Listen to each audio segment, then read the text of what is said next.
मुसलमानों के खिलाफ जिस तरह से नफरत फैलाई जा रही है उत्तर प्रदेश में, कहीं मॉब लिंचिंग हो जाता है, कहीं उनके मस्जिद के सामने पहुंच के हंगामा किया जाता है, हल्ला किया जाता है, कहीं उनके घरों पे, उनके दुकानों पे, उनके मकानों पे बुलडोजर चलाया जाता है। ये नफरत की राजनीति, उत्तर प्रदेश में बांटो और राज करो की राजनीति, ये अंग्रेजों की नीति हम चलने नहीं देंगे।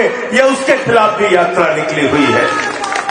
दूसरी बात, आज दलितों के साथ जिस प्रकार से दुर्व्यवहार हो रहा है, हमने पिछले दिनों काकोरी में देखा, एक पासी समाज के बुजुर्ग, 70 साल के बुजुर्ग, और उनको कासी समाज के उस बुजुर्ग को मंदिर में पेशाब चटवाई गई। सोचिए किस तरह का समाज हम बना रहे हैं। सीआरपीएफ का एक जवान बुलंदशहर में, उसको शादी में घोड़ी पे नहीं चढ़ने दिया गया। एक एटा मैनपुरी का मामला सामने आया, कथावाचक का सिर मुड़वा दिया गया। एक सोनभद्र का मामला सामने आया, एक दलित के सिर पे पेशाब किया गया। और तो और हरिओम वाल्मीकि की रायबरेली में मॉब लिंचिंग करके हत्या कर दी गई।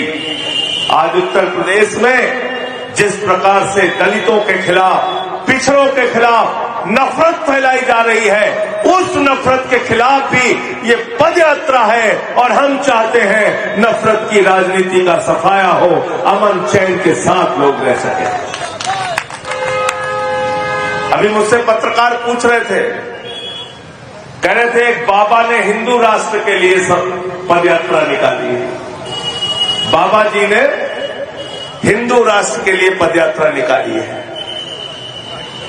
मुझे जरा बताओ, क्या भारत के संविधान के खिलाफ कोई बोल सकता है क्या? आवाज लगा के बताइए, बोल सकता है क्या? बाबा साहब ने जो संविधान लिखा है उसके खिलाफ बोल सकता है क्या? संविधान ने क्या लिखा है? संविधान में लिखा है भारत एक धर्मनिरपेक्ष राष्ट्र है, जहां हिंदू भी रहेगा, मुसलमान भी रहेगा, सिख भी रहेगा, ईसाई भी रहेगा, तमिल भी रहेगा, तेलुगु भी रहेगा, कन्नड़ भी रहेगा, मलयाली भी रहेगा, नॉर्थ ईस्ट वाला भी रहेगा, और साउथ वाला भी रहेगा, नॉर्थ वाला भी रहेगा, वेस्ट वाला भी रहेगा, बंगाल वाला भी रहेगा, उड़ीसा वाला भी रहेगा। अगर यह परंपरा शुरू हो गई, यह बहुत ही खतरनाक परंपरा है। यह देश को तोड़ने की परंपरा है, यह संविधान के खिलाफ परंपरा है। हमें भारत का संविधान प्यारा है। देश के प्रधानमंत्री ने संविधान पे शपथ ली है, योगी आदित्यनाथ ने संविधान पे शपथ ली है, अमित शाह ने संविधान पे शपथ ली है, और संजय सिंह ने भी संविधान पे शपथ ली है। और उस संविधान में लिखा है भारत एक धर्मनिरपेक्ष राष्ट्र है। जिंदाबाद जिंदाबाद। लिखा है कि नहीं लिखा, बताओ, लिखा है कि नहीं लिखा है?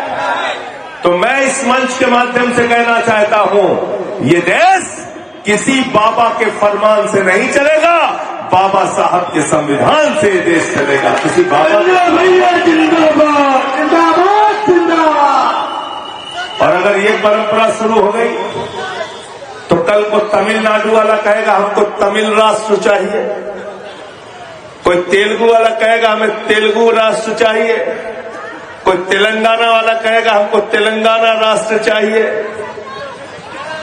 ये हमारे विनय पटेल है, कहेंगे हमको अयोध्या प्रांत का अयोध्या राष्ट्र चाहिए। ये पवन तिवारी कहेंगे हमको काशी राष्ट्र दे दो, काशी राष्ट्र। ये अंकुश चौधरी मेरठ के जिलाध्यक्ष कहेंगे मेरठ को ही एक राष्ट्र बना दो। हमरे सब कहा सुल्तानपुर के एक राष्ट्र बना लो, होकर राष्ट्रपति हम वो बन जाओ। कौन बुराई है भैया?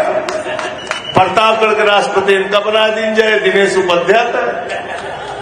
ये देश को तोड़ने की परंपरा है, देश को तोड़ने की कार्रवाई है। सावधान रहना, सावधान रहना। और गलती से अगर ये हिंदू राष्ट्र बन गया तो याद रखना, जो दलितों के गले में हाड़ी बांध के चलाने की व्यवस्था थी वो हिंदुस्तान में वापस आएगी। इसलिए हमको कोई हिंदू मुस्लिम सिख ईसाई के नाम पे राष्ट्र नहीं चाहिए, हमको एक धर्मनिरपेक्ष सेकुलर राष्ट्र जो बाबा साहब ने संविधान में लिखा है वही राष्ट्र चाहिए। बाबा साहेब अमर रहे,